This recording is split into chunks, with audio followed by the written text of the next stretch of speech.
welcome to the Felicity Yarn Studio podcast. My name is Zoe, I'm your host. This is my little show about knitting and the fiber arts.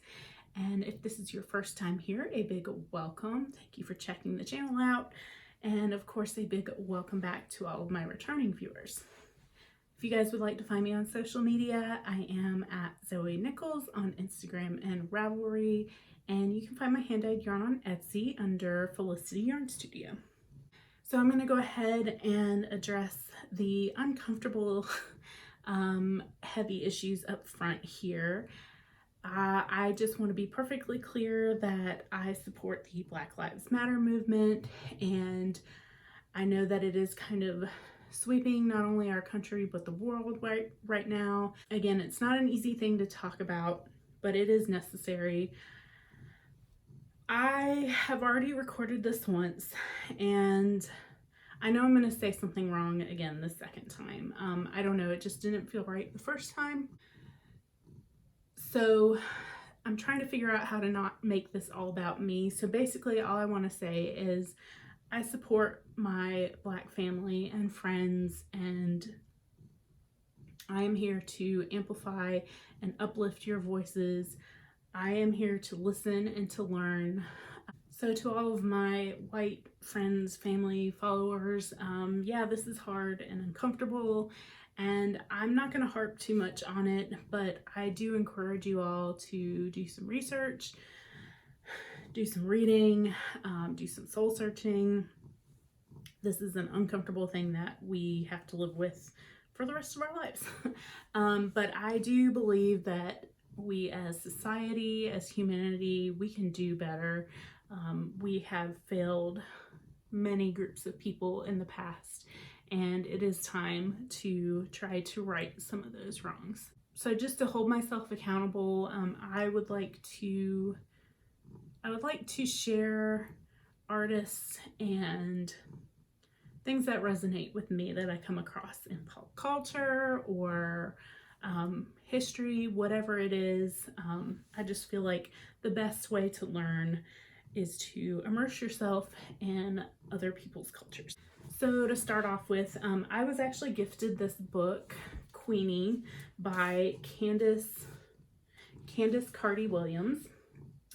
Now, I'll be honest, this book has sat beside my bed for about a year now. And the only reason I haven't read it is because I'm pretty much strictly audiobooks these days. So I finally started the audiobook this week, and I want to gift this copy to any of my viewers out there. So the first person who comments on this post saying that they would like to read this book is yours. I'm just going to read the first little sentence here. It says, Bridget Jones's Diary meets Americana in this disarmingly honest, boldly political, and truly inclusive novel that will speak to anyone who has gone looking for love and found something very different in its place. So yes, it might not be the most intellectual read, but again, reading has been shown to be one of the best ways to empathize with people. It puts yourself in their position. So comment down below if you are interested in reading this book. Other than that, I do want to donate a portion of my sales for the month of June to a local charity. I have done some preliminary searching, but none of the local charities kind of align with the values that I have, so I'm still searching. And again, to hold myself accountable, I'm going to post something by the end of the week, hopefully here and on Instagram. I haven't figured out how to do the YouTube posts where you just like post a blurb, so I'm gonna figure that out this week. So that's that. I hope that you guys are also learning to grow and change, and let me know in the comments down below what you've been doing during this time. What are your plans for the future? Yeah, we're all in this together at the end of the day. So that being said, I am going to move on to my finished objects for this week. for this episode. I have 3 finished objects to share with you. Well, Darcy is sitting on the first one over here, so let me dig out another one. Here we go. Oops, sorry. All right, so drum roll please, because I have finally finished my, what's the name of this thing? Granny Straight Blanket by Attic24. And I have used the 2017 special edition colorways from Madelinetosh that were dyed up for Jimmy Bean's wool. I am so sick of saying this information. Yes, this is done. I managed to get 7 rounds around the edge of the blanket. I did a double crochet into every stitch around there, and then I did a single crochet in that lobby anime. It's called Winter, and I think I was calling it Snow. But anyway, yes, just a very thin edging in the white to frame it all up. I have a stitch marker on here somewhere indicating where I was the last time you saw it, but I don't really think that matters. The only other thing that I wanted to mention on this is I don't know what I was doing when I started this, when I did the foundation chain, because you see that weird like gappy thing that's happening there? I don't know if you can see it. I don't know what I was doing there. This is my first granny stripe blanket that I made probably 4 years ago now. And I don't remember having that problem. So I did something funky with the foundation chain, I guess. Yeah, so I'm really pleased that this is done.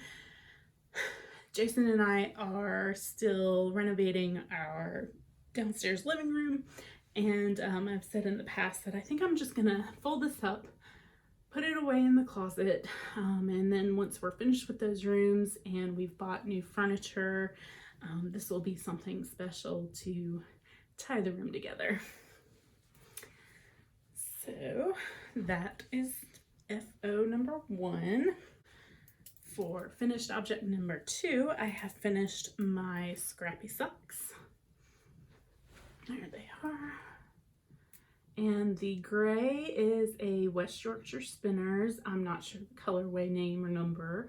The fox is where I was on the last episode. I'll see if I can run through these really quickly.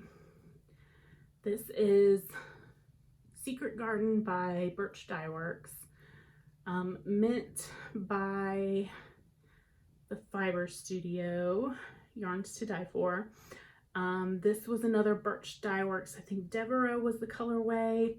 The light peach is Dandelion and Dogwoods in the Frenemy colorway. This is Angel Aura by Songbirdery Dye Works. Sugar Pop Fizz by Spun Right Round. Lime Sherbet by the Fiber Seed. I don't remember the name of this one, but it's a Chink Fiber colorway. This is a Koigu. This is another Fiber Seed colorway. This one's also Fiber Seed, and it's called Robin's Egg.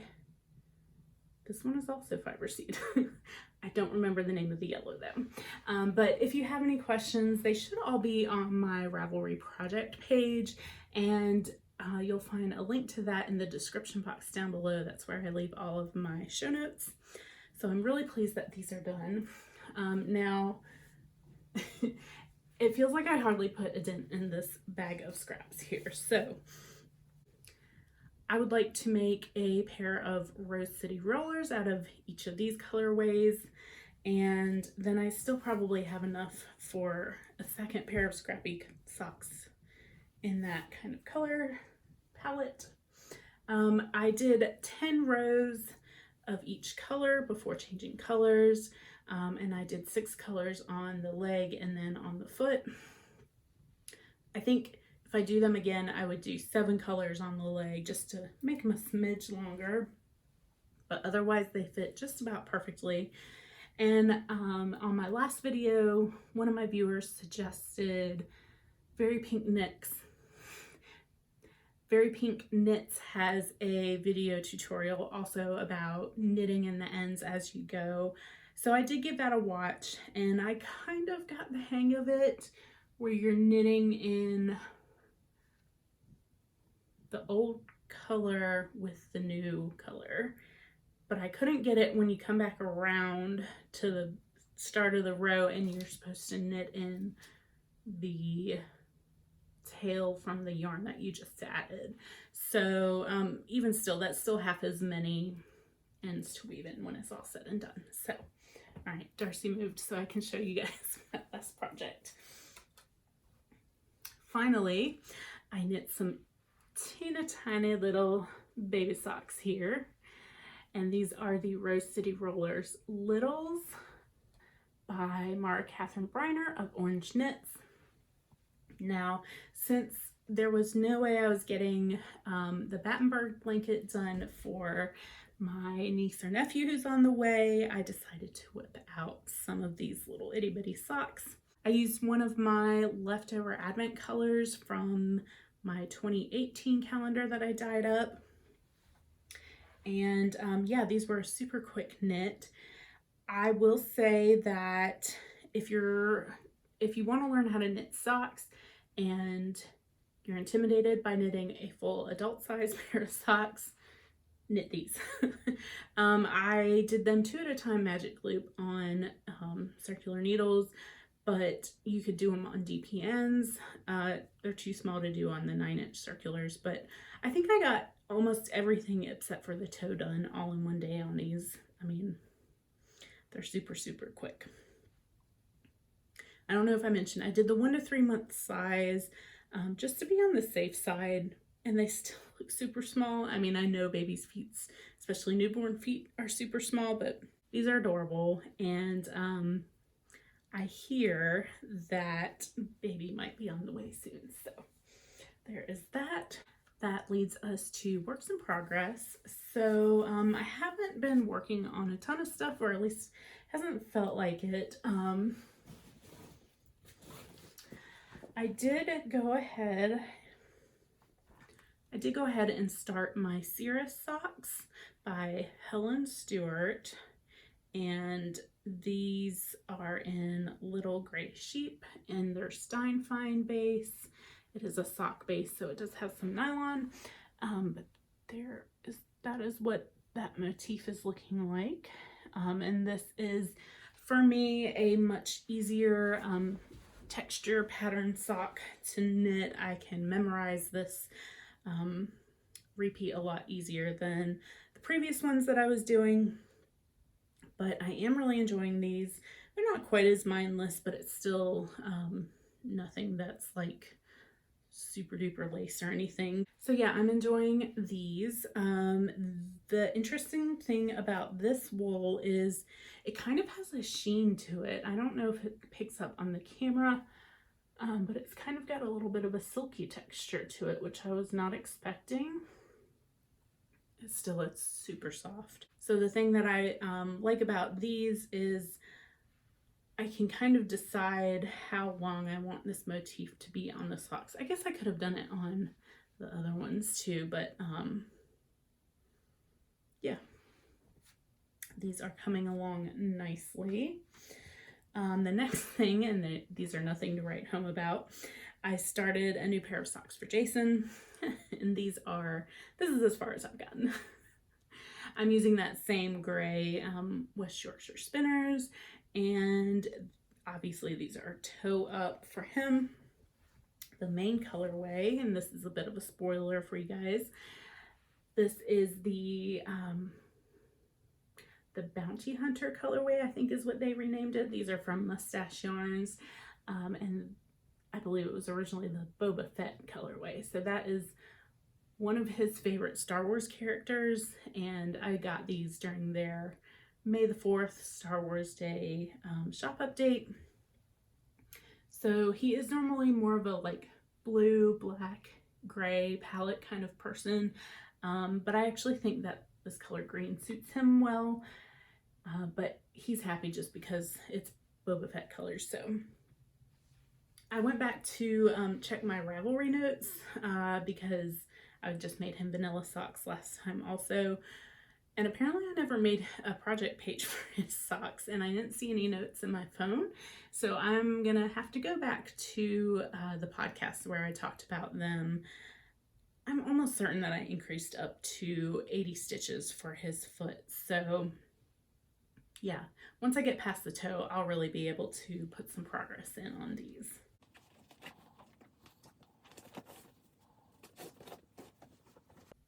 So the last whip that I have to share with you guys wasn't even really a whip. The last time I spoke with you, I have started my Trescao. This is the front.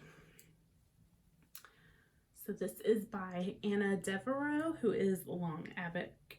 Anna, I think I just butchered that with my American accent. Yes, so this is a mohair held with fingering weight pattern to get a DK weight gauge. So I am using some of my own hand-dyed yarn.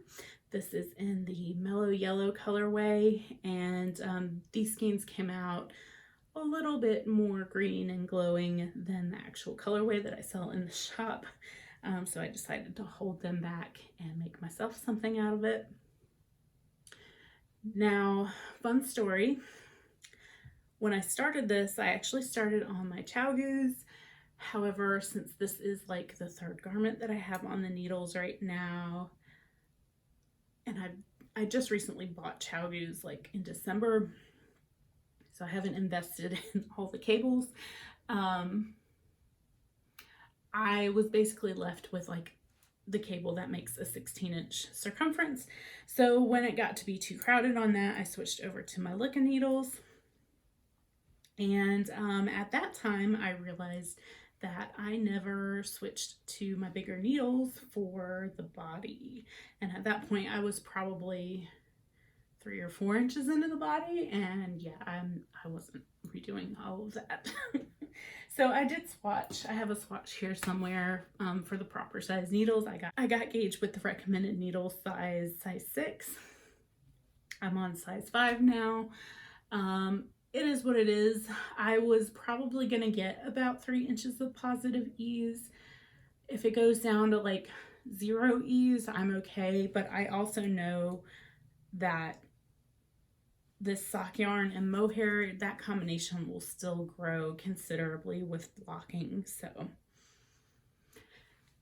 it is what it is. I'm pretty close to separating for the sleeve. So I'm going to put it on a larger needle and try it on tomorrow and decide how the fit is. So yeah, that's it for whips. I have been spinning, so let's talk about this. I finished the Feisty Pen Fibers Bat, the Opal Porthole colorway. And yeah, I'm pretty sure I've said this before on the podcast, but if you don't have anything nice to say, don't say it at all. So I'm going to say it anyway. You guys, this color just does not do it for me. It kind of looks like vomit. Individually, yeah, I like all the colors. Blended all together like this, it's not cute. Let's focus on the positives. I think it was a merino, bamboo, and banana silk blend. So it was good to try spinning with some different materials. It is quite soft, it's quite squishy. I haven't set the twist in it yet, however, but I do think that I resolved whatever issues I was having with plying on my wheel. So this did ply together nicely, so that's great. I would give this away, however, I had a couple breaks in the skein, so I don't really feel like it is up to par in that department. Yeah, I don't know what's gonna happen with this. Maybe it'll look better knitted up, probably not. Maybe it'll become a cat bed. I don't know. I didn't even do the wraps per inch. I didn't figure out my yardage. I think I've got about a DK weight here though, so yay. Let's see. So once I finished that project, I knew I wanted to spin some of the John Arbon fiber that Naomi had sent to me. I don't know if I've mentioned yet, Naomi, who is my sister, she has the Yarn Curator podcast. Her and I kind of swap packages every few months with each other. So yes, she sent me some fiber from John Arbon, and this is in one of their Yarnadelic tops, I think. And it's 100% Falkland Corriedale. The colorway is called the Beautiful Ones. And this is what it's looking like on the bobbin. It's quite pretty, quite subtle. I really like how these colors are blending together. So this is the first half of the fiber, and this is the second half that I am going to start spinning. I was practicing spinning across the top with this half. So yeah, I don't find that too difficult, and it's a little tedious. It's not quite as like you can just mindlessly be drafting. I am doing a short forward draft because that's what I had been doing for the few other skeins that I've done for my Dathan pullover spin. So I think that's probably what I'll just do with this second half, or I might try to strip it into long strips of color. I haven't decided. We'll just see what happens when I sit down at the wheel.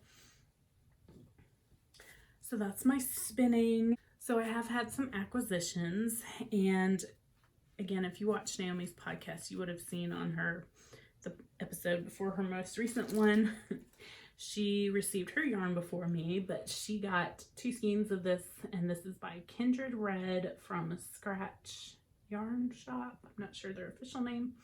They do a club where an indie dyer dyes up an exclusive colorway for them, and I love this colorway. I know Naomi was maybe a little disappointed with hers, but mine I think is pretty much perfect. I really love that pop of neon-y peach in there. It's kind of lavender blue with lots and lots of speckles. And since I chose the club option, it came with this cute little sheep pin. So this is a beautiful skein, and I don't know what I'm going to do with it yet. I would make socks out of it. Naomi says it's too good to make socks out of. The other thing that I could see doing with this is using it as a contrast color in a color work yoke or something like that, like with a white or a really light gray. This would look just super pretty popping off of that. So that's actually probably what I will do with this. Yeah, what do you guys do with single skeins? I'm not really a single skein shawl person because I like really big shawls, and I just did a sock head hat. So let me know what y'all's favorite one skein sock yarn projects are. Oh yeah, you already saw the one skein from Mustache Yarns, the Boba Fett colorway, Bounty Hunter, whatever it is. So I picked up this skein also. It is The Last Jedi, another Star Wars colorway, and that shop update. And initially I had picked this out thinking I would make socks for me out of it. And then when it got here, I asked Jason if he wanted socks in it, and he was like, well, sure, because it's a Star Wars colorway, of course. And I didn't expect him to take me up on it, so I don't know who's gonna get socks out of this. We shall see.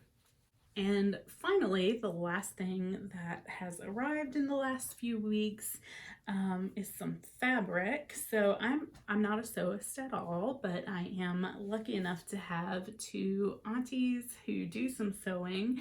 So my Aunt Mary and Aunt Laura have started selling their bags at a local yarn shop to them down in Florida. Their bags are now being called fat bottom bags, and the yarn shop is called Pan Banged. I feel like there's a story behind that name. So I'll leave a link to that shop and to their bags down below. This is the bag that Aunt Laura made for me a few months ago. So yeah, we're doing a little bit of a swap where I'm going to send some fabric down and dye some yarn for them, and they're going to make me some bags. So I am pretty pleased with that setup, because when I saw this fabric, I had to have some, and I blame Audrey of the Knit Song podcast, who you should go check out her podcast. She's always so cheerful and lovely to watch. She had been showing some of this Pemberly, Jane Austen inspired fabric on her podcast. So I fell in love with the little dancers. I mean, just how cute is that?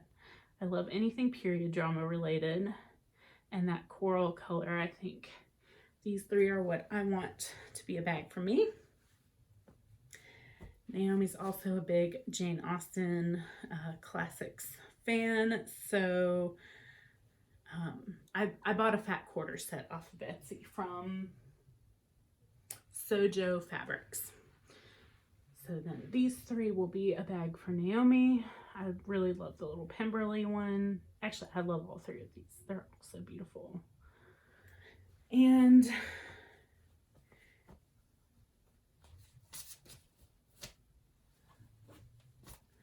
these are the last three that were included in that fat quarter set. And I think only this one was an actual Pemberly fabric. I think these two are just something that shop threw in there. So these are kind of boring. So I had these fat quarters in my stash, and I think they would make a really cute bag. Since this is like a letter writing theme, I have something with some writing, and then the bicycles that kind of match it. So I'll be sending all of that. I have some other fabric that I'll be sending down there, and I'll save that for when it's in actual bag form. I have been putting some things in the shop here lately. I have the beaded stitch markers now available. I'll just pop a few on the screen really quick to let you guys see kind of what's available. I don't really feel like running through all of that, and I don't have any of the yarn up here with me right now, but yeah, I think that just about does it for me this week. Oh, the only other thing that I wanted to talk about real quick, I finished listening to the audiobook version of Vanishing Fleece by Clara Parks, and I really enjoyed that. It was very interesting to hear about and to learn about the yarn making process, all the way from the shearing of the sheep to the scouring and the milling, to the dyeing process, and kind of what the different kind of levels of that is, and some of the history behind it all, and kind of where the industry is at, where it's going, how NAFTA has affected all of that. So it has given me food for thought as a yarn dyer, to really think about, where are my yarn sources coming from? Do I want to look into that further and find something that aligns with my values a little more? I did like that at the very end there was kind of a little subtle shout out to Echo V Fiber Mill, or at least I'm assuming that's who they were shouting at. She was shouting out at the end of the book.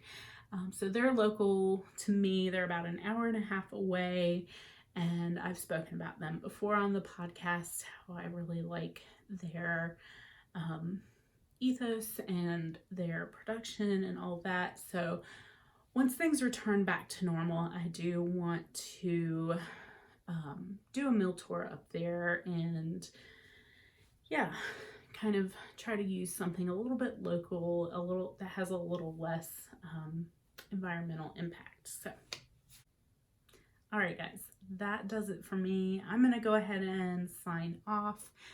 Again, thank you for joining me today. I hope that you all are happy and healthy and safe. If you like the video, please give it a thumbs up, subscribe, all that good stuff, and I will see you again shortly. Happy knitting.